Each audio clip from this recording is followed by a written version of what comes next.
Thank you so much for the opportunity to speak with you today. I'm thrilled to be here. Today I'm going to set the bar a bit high because I plan to tell you how we can achieve world peace. And the key to this admittedly lofty goal is the entrepreneurial mindset. This is the way. I'll start with a story, or a parable, as it were, called the Parable of the Oranges, which is adapted from a 2016 Forbes magazine article written by Amy Reese Anderson. There once was a young man who had ambitions to work for a company because it paid very well and was very prestigious. He prepared his resume and had several interviews. Eventually, he was given an entry-level position where he completed the tasks he was given enthusiastically and competently. He even came in early some mornings and stayed late so the boss would see him putting in those long hours. After a few years, a supervisor position became available. But to the young man's great dismay, a young woman who had only worked for the company for 6 months was given the promotion.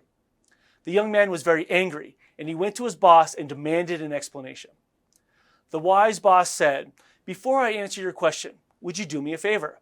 "Yes, sure," said the young man.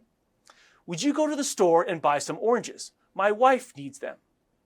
The young man agreed and went to the store. When he returned, the boss asked, "What kind of oranges did you buy?" "I don't know," the young man answered. "You just said to buy oranges, and these are oranges. Here they are." "How much did they cost?" the boss asked. "Well, I'm not sure," was the reply. "You gave me $30. Here's your receipt, and here's your change." "Thank you," said the boss. "Now please have a seat and pay careful attention." Then the boss called in the employee who had received the promotion and asked her to do the same job. She readily agreed and went to the store. When she returned, the boss asked, "What kind of oranges did you buy?" "Well," she replied, "the store had many varieties. There were mandarin oranges, navel oranges, Valencia oranges, blood oranges, tangerines, and many others, and I didn't know which kind to buy. But I remembered you said your wife needed the oranges, so I called her. She said she was having a party and that she was going to make orange juice. So I asked the grocer which of the oranges would make the best orange juice. He said the Valencia orange was full of very sweet juice, so that's what I bought. I dropped them by your home on my way back to the office. Your wife was very pleased." "How much did they cost?" the boss asked. "Well, that was another problem. I didn't know how many to buy, so I once again called your wife and asked her how many guests she was expecting. She said 20. I asked the grocer how many oranges would be needed to make orange juice for 20 people, and it was a lot. So I asked the grocer if he could give me a quantity discount, and he did.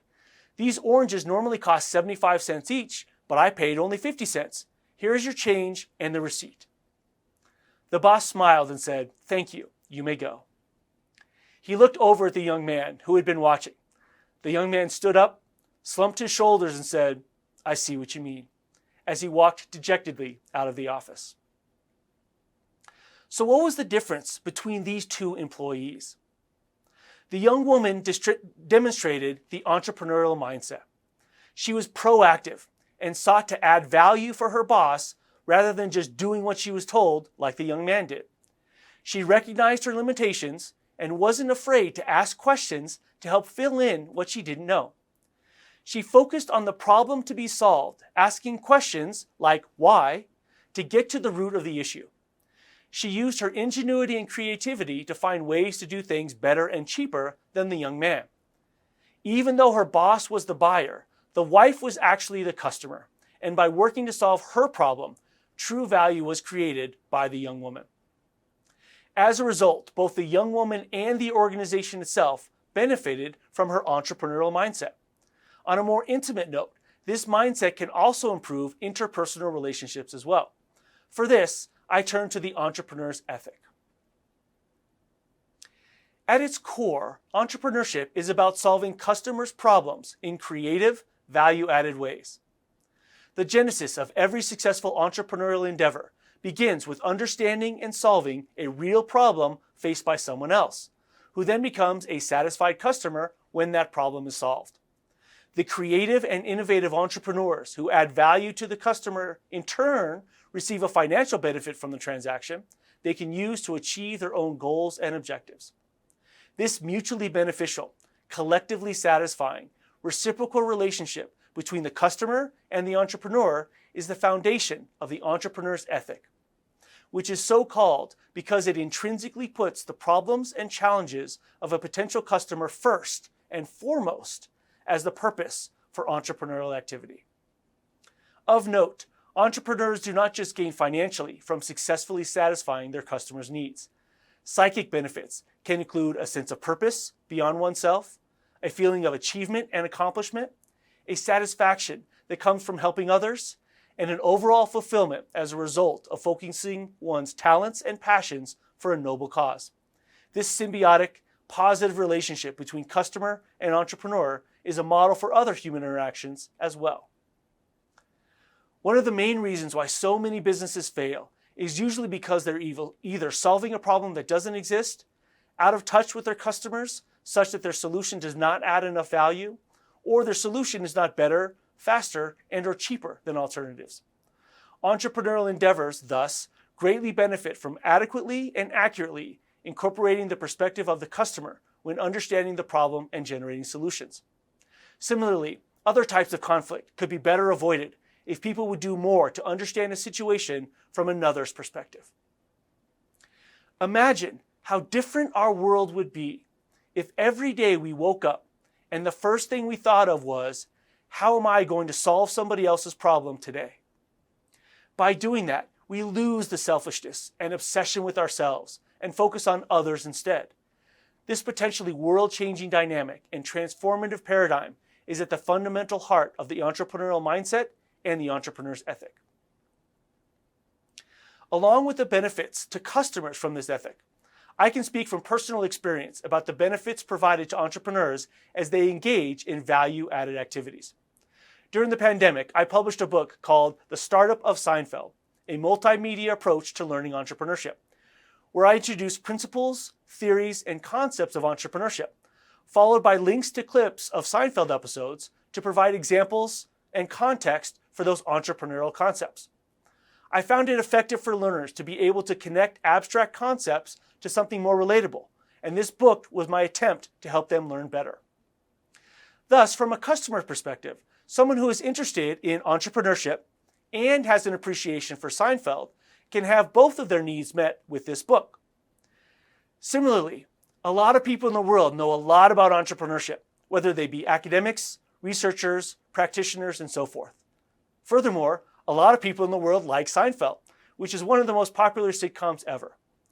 However, very few people are experts in both, and only one PhD I know has ever written a book about both subjects. In this way, I was able to combine my passions, interests, expertise, and experience in a unique way to add value to my customers, which has been incredibly satisfying, rewarding, and quite frankly, a fun experience for me personally.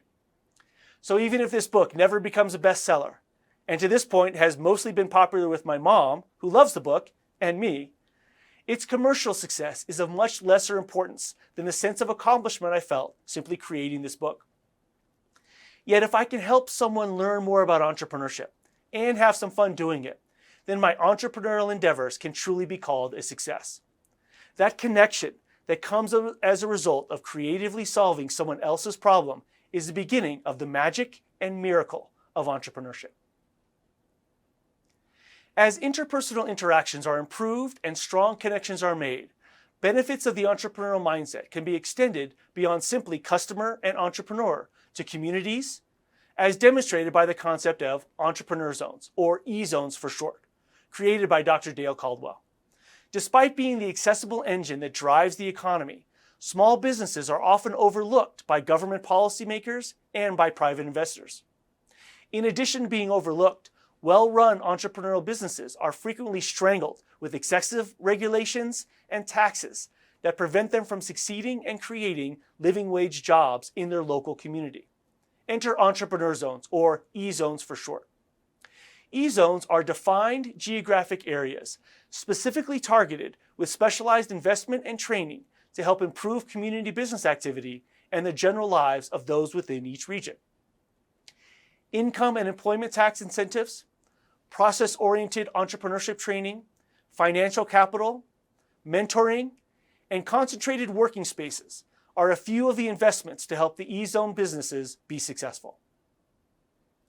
One particularly unique aspect of E-Zones is the focus on value creation networks that are built upon the concept of co-opetition that combines cooperation and competition, where businesses that traditionally saw themselves as rivals can band together for mutually beneficial outcomes. Similar businesses coordinate for cost savings for things like procurement, for equipment, supplies, and other materials, on advertising. Remember the Got Milk campaign, where dairy farmers banded together to increase attention to the entire industry? And other common resources, such as electricity, information technology, and infrastructure, while still competing on business activities like design, customer service, location, and so forth. Complementary businesses can establish relationships such as co-location for more complete services. For example, hair plus nail salons or coffee plus donut shops rather than separate services. And discounts for both services, such as a 10% coupon for the other store, loyalty or punch card for both stores. And incentives for utilizing services of others in the network. Things like graphic design, accounting, advertising, catering, etc., could be performed by others in the network for all mutual benefit.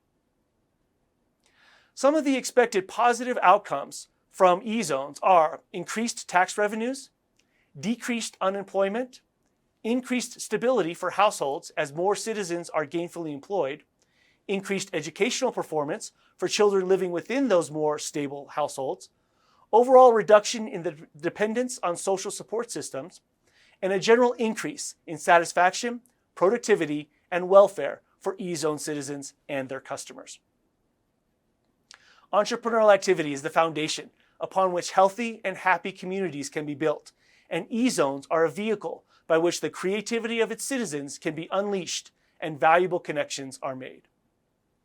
In closing, I leave you today with 3 calls to action to help you walk the path.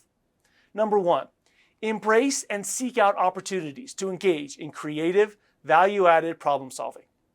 2, try to help someone else's problem today, using your unique set of skills, talents, experiences, perspectives, and passions. And 3, look for synergies and co-opetition opportunities to build strong entrepreneurial communities around you. When organizations connect with their employees, entrepreneurs connect with customers, and communities connect with each other to solve their problems in creative, value-added ways, that's when the magic happens, and goals like world peace can actually be achieved. Thank you for your time. I look forward to seeing the miracles you can make with your own entrepreneurial connections. And until then, have a living good day. I know I will.